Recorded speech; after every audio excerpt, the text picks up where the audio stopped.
Goeiemôre. Ek wil graag eers die klank toets.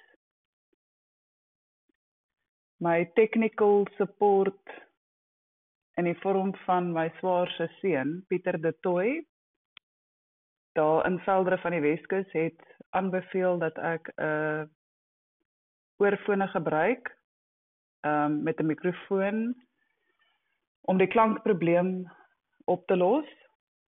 Patricia, ek sien jy kyk. Kan jy my duidelik hoor? Is dit meer duidelik as die vorige uitsendings? Elsa, ek sien jy kyk. Kan julle dalk vir my asseblief net 'n aanduiding gee vir die klank? En David Tron, kan julle vir my asseblief 'n aanduiding gee van die klank voordat ek nou begin met die vertelling vir die dag? Ek het oorfone in wat Pieter de Tooy vir my aanbeveel het ek moet gebruik. Dankie Pieter. Pieter is een van die youngsters wat verstaan hoe hierdie goed werk. Okay, baie dankie julle. Alright, ek sal dit dan nou vat as almal kan my duidelik hoor. Ek hoop almal wat nou al voorheen klankprobleme gehad het, sy klankprobleem is ook opgelos. Okay.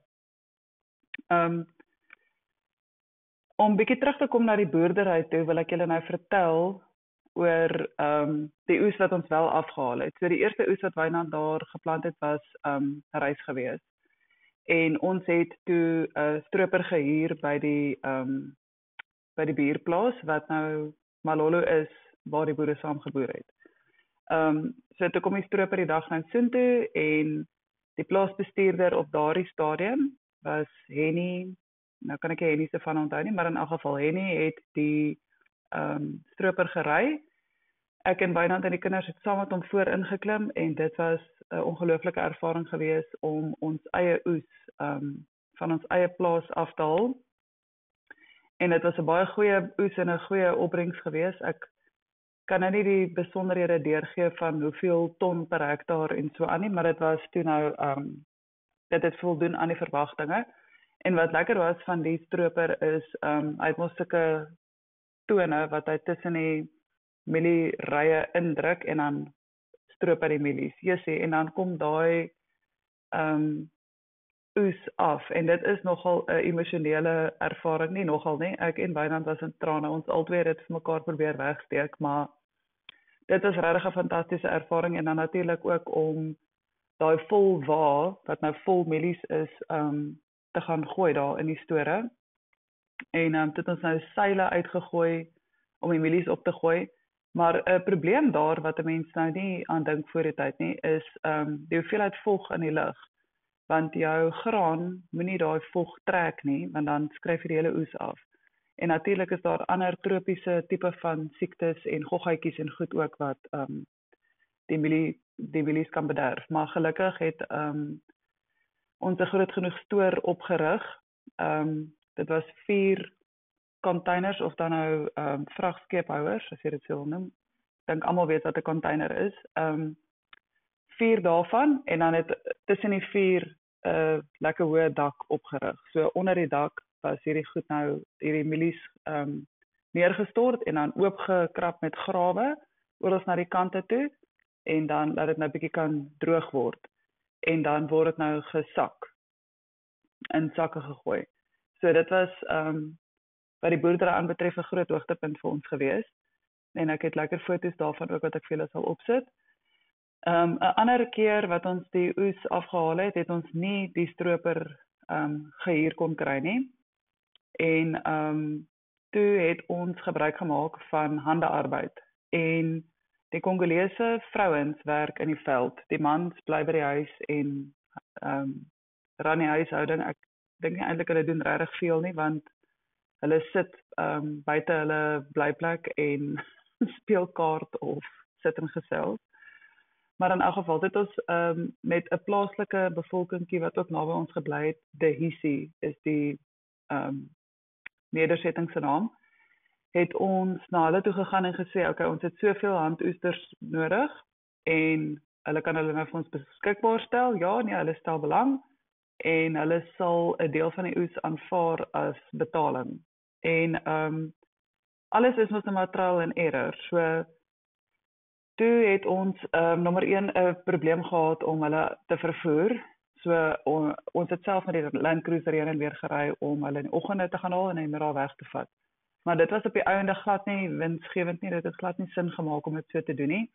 Dit was tydrowend en daar het ook 'n groot deel van die oes daarmee heen gegaan omdat hulle nie vinnig genoeg by die hele by al die hektaars kon uitkom om alles dan nou doeltreffend af te haal nie. En daarvan het ek ook 'n klomp foto's. En interessant, daai Kongolese vrouens, hulle almal klim agter op die bakkie.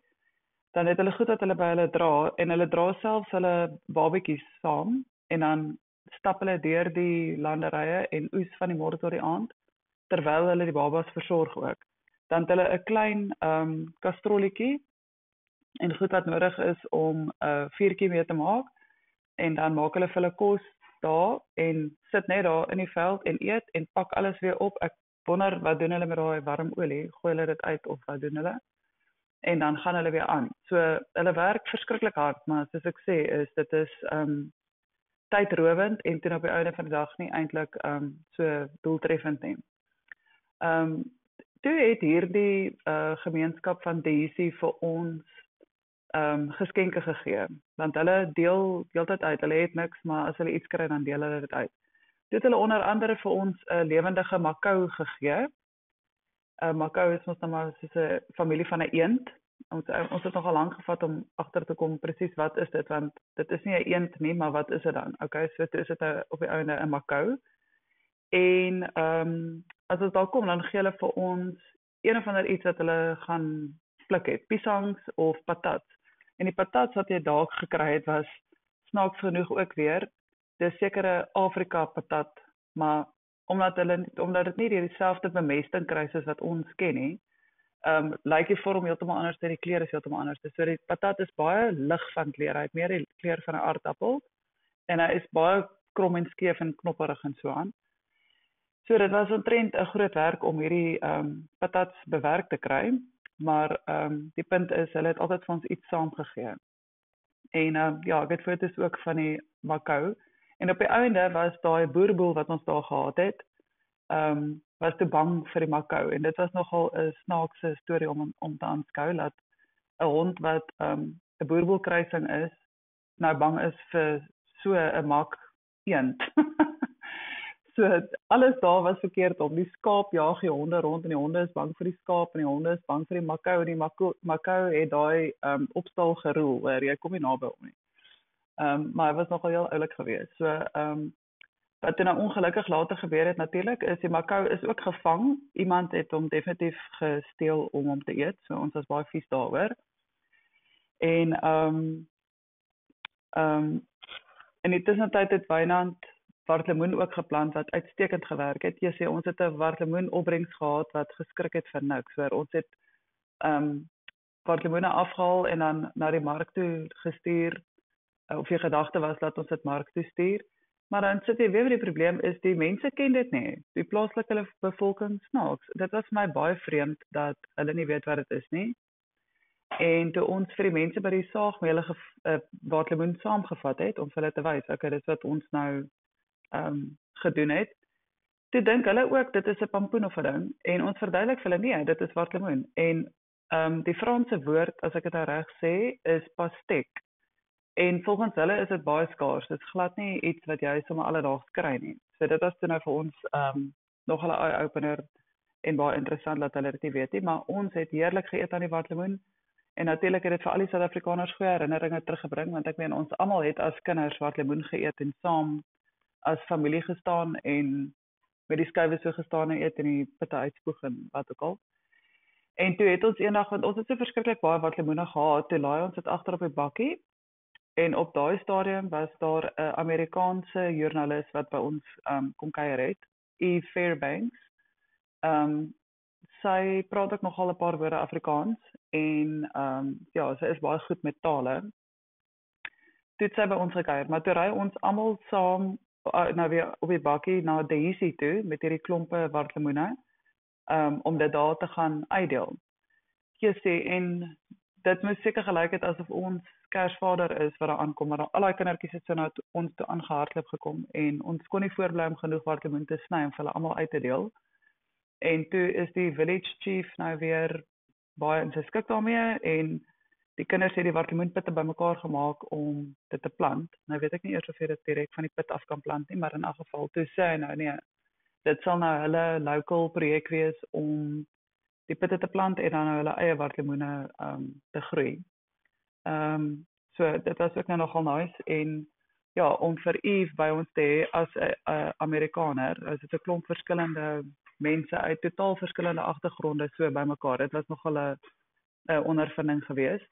En Emmy en Bea was ook nogal oorweldig deur al hierdie kindertjies wat die bakkies so storm vir die wartemoene, want hulle was nou gewoond aan om altyd die enigste kinders te wees. So vir die tussentyd het alles daar op die plaas nou maar net aangegaan. Stefanuti het aangegaan met hulle werk daar so goed as wat hulle kon. En interessant, ek vertel altyd vir mense dit. Ek self het baie gesukkel met angs in die Kongo. Of nie baie gesukkel daarmee nie, maar ek het dit gereeld gekry. En ek is baie dankbaar daarvoor dat my ma vir my kon medikasie opstuur wat help daarvoor. Maar dit mag nou nie voorskrifmedikasie wees nie, want die dokter mag dit nie via 'n telefoonoproep voorskryf nie. En op daai stadium het mens nie daai spesifieke soort in die Kongo gekry nie, maar in elk geval, so ek weet wat angs is en dit is verskriklik erg. Dit voel asof jy nie kan asem kry nie. En ek het ook op 'n stadium gevoel asof ek nie my arms kan oplig nie en ek kan nie praat nie. Ek raak soos in versteen en totaal fisies overwhelmed. Mense wat al angs gehad het sal presies weet waarvan ek praat, maar so ek vertel dit eintlik half tong in die kies, dis nie dat ek die mense uitlag nie, maar dit is eintlik snaaks as jy daaraan dink. Die Stefanuti span het hulle eie paramedic ook op die grond gehad en natuurlik is hy nou daar vir as iemand nou mediese aandag nodig het. En eendag het hy uitgepaas van angs, né? Dis hy uit, lights out. Ek het nie besef 'n mens kan lights out wees van angs nie. So ek vertel dit met die nodige respek, maar dit was eintlik nogal snaaks en ironies dat die groep se paramedic uitpaas van angs. Nou sit almal daar, nou wat nou, want hoe bring mens nou hierdie ou weer terug? Toe het hulle op die ou ende vir hom gegooi met koue water in sy gesig en disprin in sy keel afgedruk om hom by te bring. Toe dink ek, hoor hierdie arme ou paas uit van angs, nee, hy is op sy eie daar. Hy is nie eers daar met 'n gesin of klein kindertjies nie, so ek vergewe myself daarvoor dat ek partykeer gereeld gehuil het en angsaanvalle gekry het. So shame, die arme paramedic, ja. Maar hy was toe nou gelukkig agterna weer fyn geweest. En gister het ek nou foto's opgesit van die Stefanuti groep. Ek kan nie almal se name onthou nie. Maar daar's 'n paar wie se name ek nou kan onthou en Duncan het vertel, hy was altyd baie belangstellend geweest. Hy het daar by ons kom staan en gesels en so aan. En Duncan sê toe, ek huil nie maklik nie, maar toe ek die dag toe ek moes terug gaan Kongo toe het ek amper gehuil. En ons het vir Duncan daarna weer gesien hier in Suid-Afrika. In 2017 toe Wynand 'n funksie gehad het by die Maasklub in Orkney. Toe Duncan hulle daar by ons 'n draai kom maak wat ek vreeslik waardeer. En ek sê altyd as mens iemand in die Kongo leer ken het, dan is daar net iets spesiale connection wat net jy en daai persoon wat in die Kongo was sal verstaan, want dit is so wild en woes daar dat as jy enigiets wat bekend is, dan ontwikkel hy outomaties 'n connection. Maar dit Duncan ook altyd vir ons gesê as hy met sy ma praat, dan wil sy ma net weet hoe gaan dit met my en met die kinders, want dit is nou vir haar vreeslik erg dat daar 'n vrou en kinders in daai omstandighede is. En dit is erg, so is nie verkeerd nie, dit is regtig baie erg.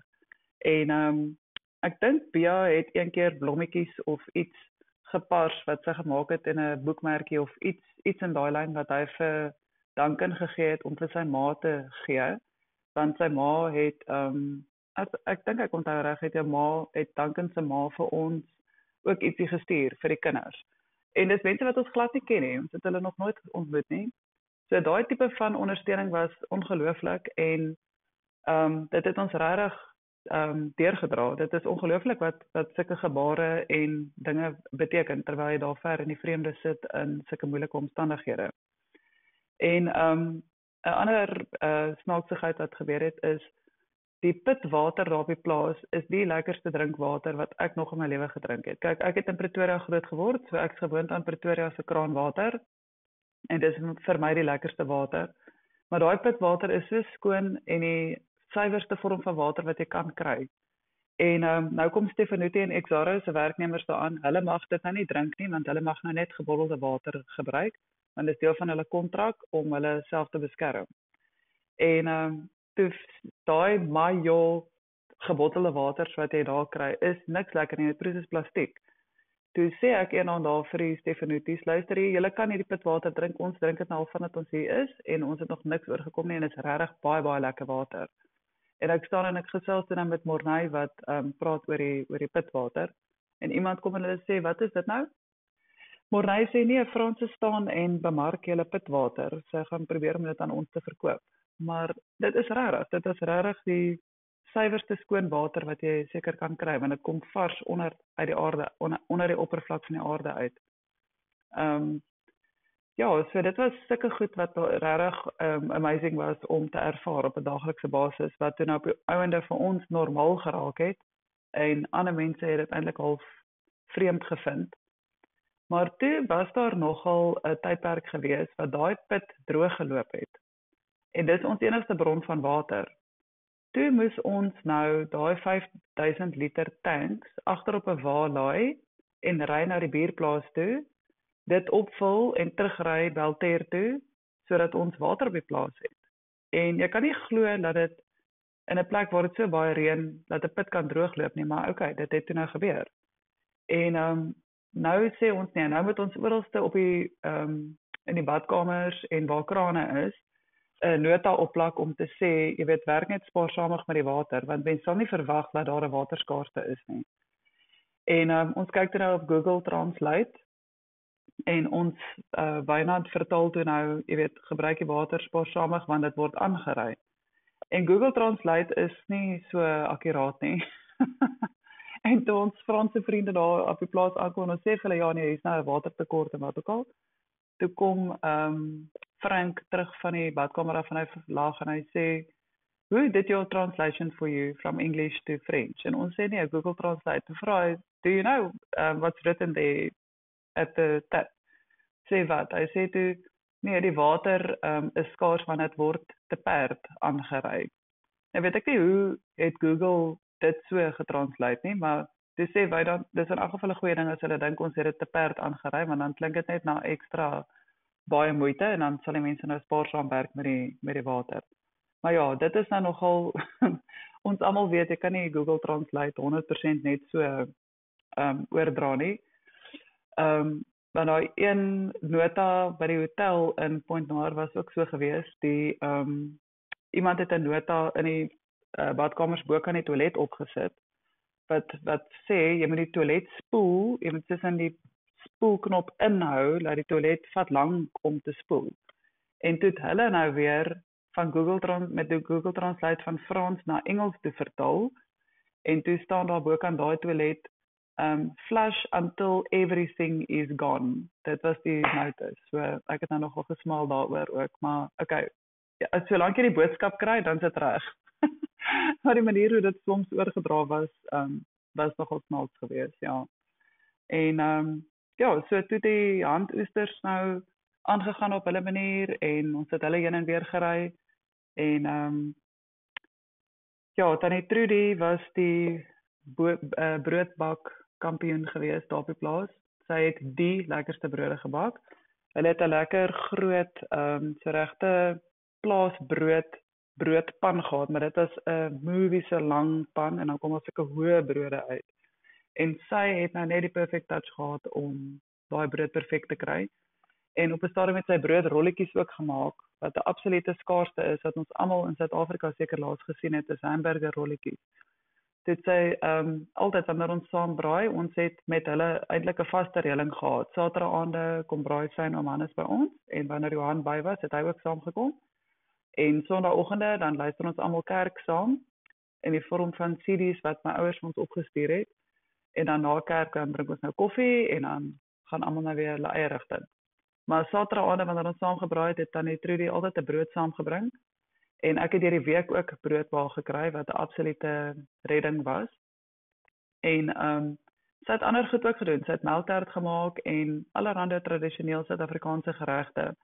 En haar speciality was ook hoender biryani. Almal was mal daaroor.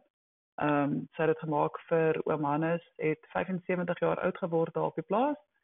Dit ons almal, ons en tannie Trudy en oom Hannes en van die Stefanuti oudjies wat toe nog daar was, het daai aand 'n heerlike hoender biryani ete gehad om oom Hannes se verjaarsdag te vier.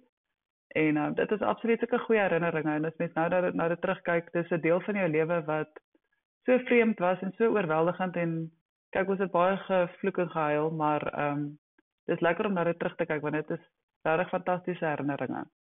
So dit tannie Trudy een aand vir ons hamburger rolletjies gemaak.